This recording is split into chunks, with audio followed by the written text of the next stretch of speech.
Hello, bạn ngon chỉ chút miền mùa ồ.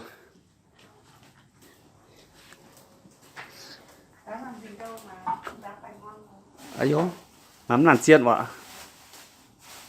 Ồ, chiên ta rồi. Chiên ta quét chung nặng chiên. Ô, đây tớ để hàng nọ. Y mới đi bữa mày y nhung lai. Mày y nhung lai nó dựa hoài chiều tới tiên tập phun bữa miền mùa mảng. Sau tới bữa tu quạ ọ. Tốn tế bữa trình tông cho trên tế nó sẽ bữa hiểu cho champion lai. Chào nó giảm tông tế này. Bữa cho chiệp đây, bữa chiệp ra nên trình tay nặng im. Trình tông chiệp sinh. Nếu anh chiến đao. Này. Y bữa mình kết tích tế nhà chuột. Nhìn đi hết kết này. Để nhà chuột này sẽ khu hẳn nếu mày miền mùa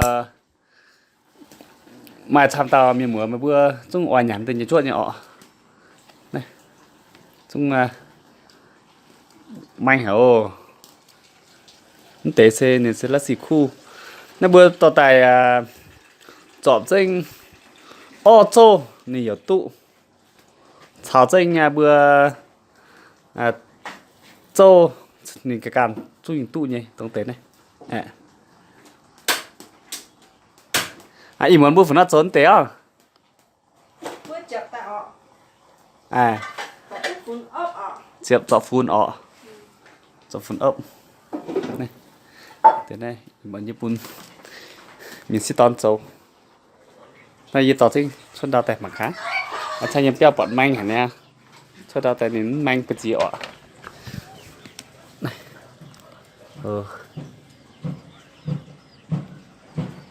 Đó, bạn dáng như biển này đúng không? Camera mình quản đến nản chiên cắt rất là nị em anh thế này thì đi chỉ toàn chiều dài bữa mảng nó nị em anh thế với đó mà tới che chỉ toàn bè cái này nhỉ ô mi tản như mình là miu đấy.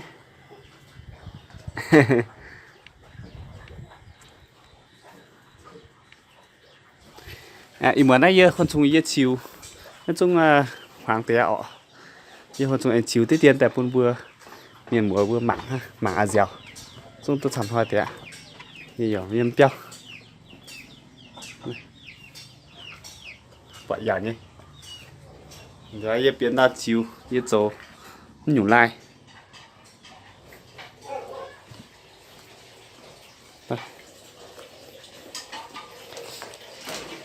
yên giống những khu lại tại phun miền mùa xây mà cái chả nó chúng ta như mà khám em hết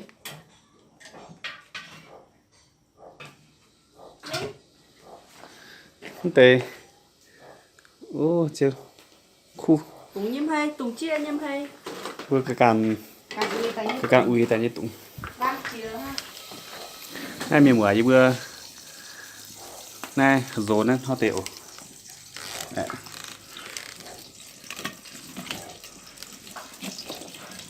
chơi trang bị mình nói như bữa giờ to lại có chiếu thì toàn chẹp cho chiếu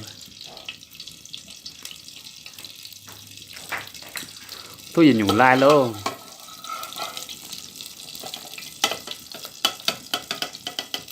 này ô mày hẳn nhớ ọ thì rất thong ọ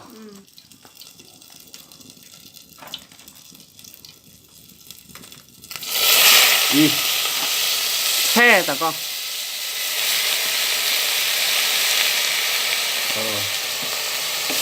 ta sẽ anh ăn tiền dao để quên cho uom tài ăn trên cho thong có nhủ ạ đây giờ chiếu tới tiền lúc bọn chán nó yếm nản chiếu nào mai chẳng hồ chiếu muốn tiền dao này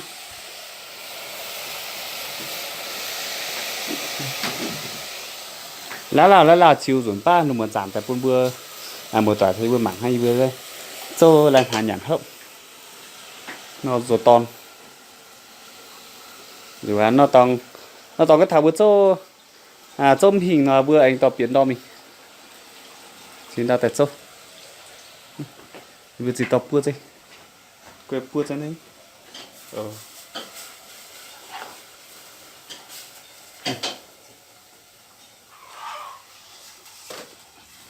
đó chân hàn như tòng đấy đây này chứ đi tiền nếu đó này giờ mày đến đến này bùi hiệp số bát tạt tế chân hai tại chỗ tặng mày sẽ chào như phó mày cáo không mày chào tế bát tạt nó bùi chọc rất chỉ cao chỗ nó sẽ giàu hắn tế tập này tế chung nhận khu tục biên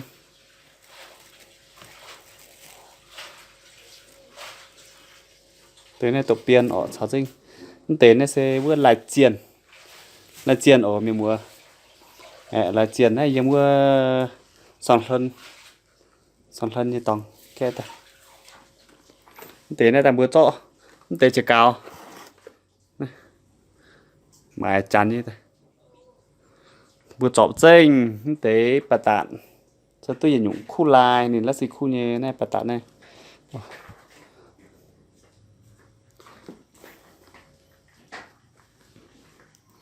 rồi thì mình nó giáo tăng một tiền lai nay mình một tài bữa giao lưu nó thì giờ tu tại tăng bữa ta tại chiệp chiệp tại hít ấp ta nhìn bữa tế cái này là nó mẹ bữa chiệp tại ní sự tình tông cho ở trong một tiền lại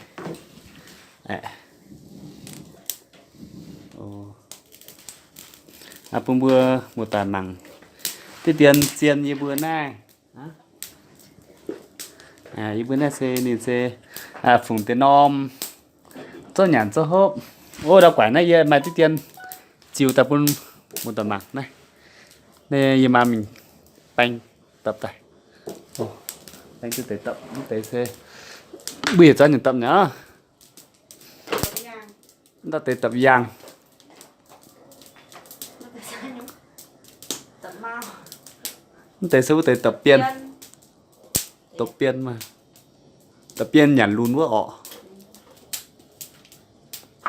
tập giang cứ nhảm luôn hiện tại chẳng bắt chủ nhớ ta miệng mới vừa chàng chủ tế tập này hiểu hay nhổn nó mới vừa comment phía giả dưới đặc cái video đặc cái tập bia bia tôi hít tụ tế này hi bữa banh dẫn cho có thể tập ngàn mà để bây giờ tới mẹ ta sẽ tập bên tập ngàn nữa nó sẽ tập nhá tập ruồi cái này ruồi nam không piang đâu vậy wow này nó tê ye chiếu tí tiền tập bữa mà dẻo lọ dùng bữa nay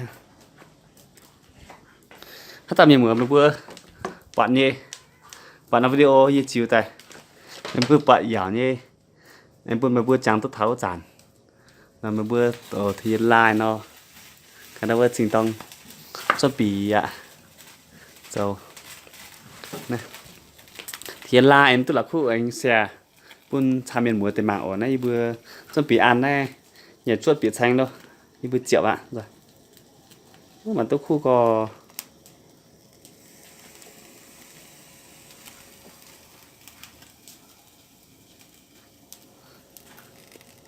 cho tới phần chiêu nó khu ạ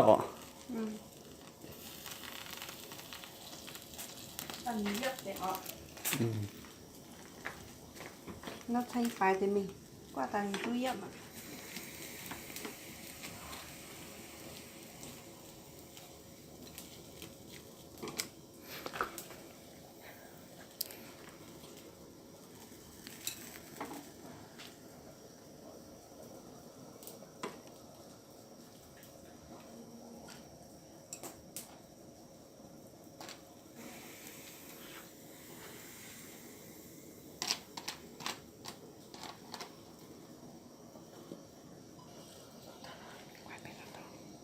tôi rồi sẽ ăn thế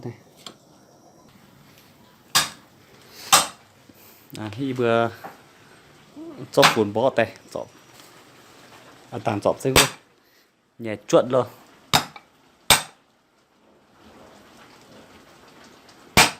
thế nó sẽ phun đi ố hải đăng rồi ăn tay phun này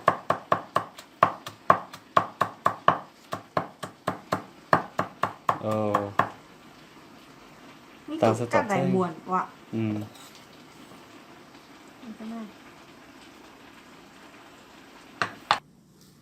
thì vừa trong hè lơ hẹn trong hè tè sao nhẹ chuột lơ vừa sang nhẹ chuột vừa chủ ăn hè ช่ tham tề ำเนี่ยคือตัวช้างเนี่ย này như vừa chập chang khua ba khả năng mạng tu mà anh có là cho phun ăn dinh điều vừa cho để cho tại cha tại sắp tu hiện nhủ lại nó xì khu thì vừa mình đi hết kẹt này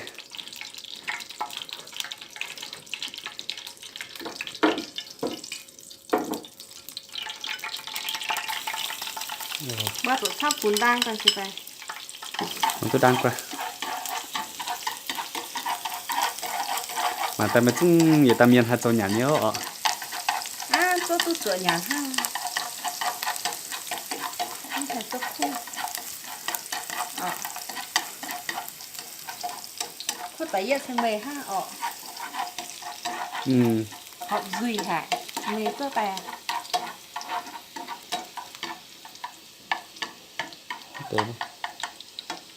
tôi đang bé tôi có phải đang thế ạ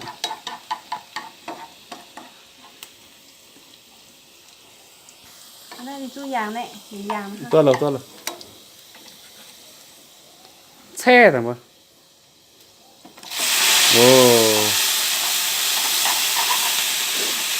thì kinh đang à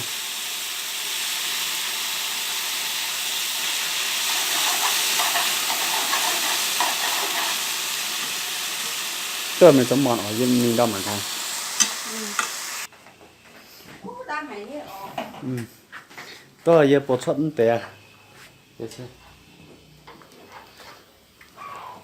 tè chấm tiêu lai nó giảm chung khoan rồi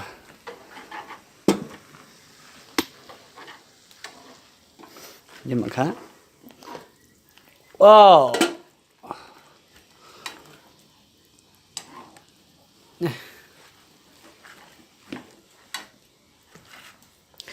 cái này mình có mà tôi không có tôi nhìn lại nhỉ anh sao đây nhủ này thì vừa chọn làm tôi ạ bữa nay ổn lén trình thì chúc miệng vừa nó nhiệt chuộng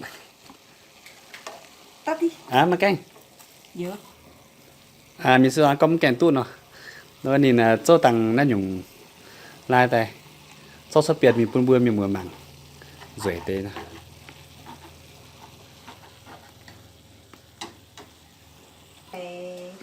vậy anh ăn sinh phần siêu ăn tết tiền tượng bữa nay ăn tiếp đi cả ta tiền nhãn tụ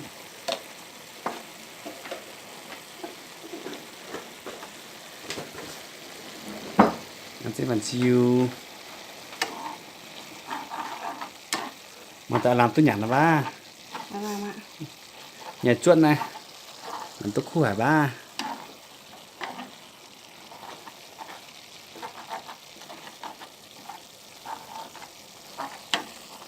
chữa lâu đó ăn nhúng anh đi tin Huế chân khoai chín này tê số khoai chín khoai chín có số tiền bên thầy khảo ạ đam tê xuất tài khá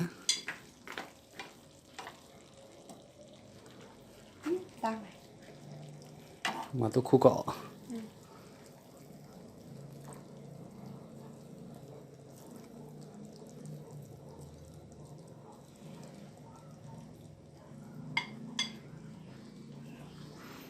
ui, đang quay.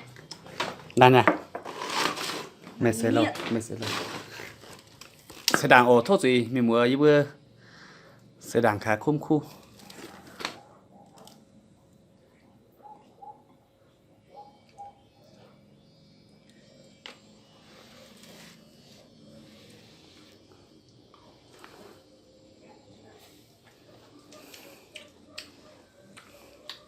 Nó hại phần nó. Khu có ta. Khu nhỉ? Khu hải nhé. Giao hiểu họ. Em bị bẹn nó vậy phu giá đã. Hà yết chung ở nhà nó lâu. Anh thằng nào tới hàng ổn là chỉ miền mùa yết chung sẽ à kha. Nó vừa ta miền mùa mà vừa ở nhà nhiệt chuột nha, mà vừa cút thằng nào tới châu ổn nên khu hải nhé. Thằng nào tới.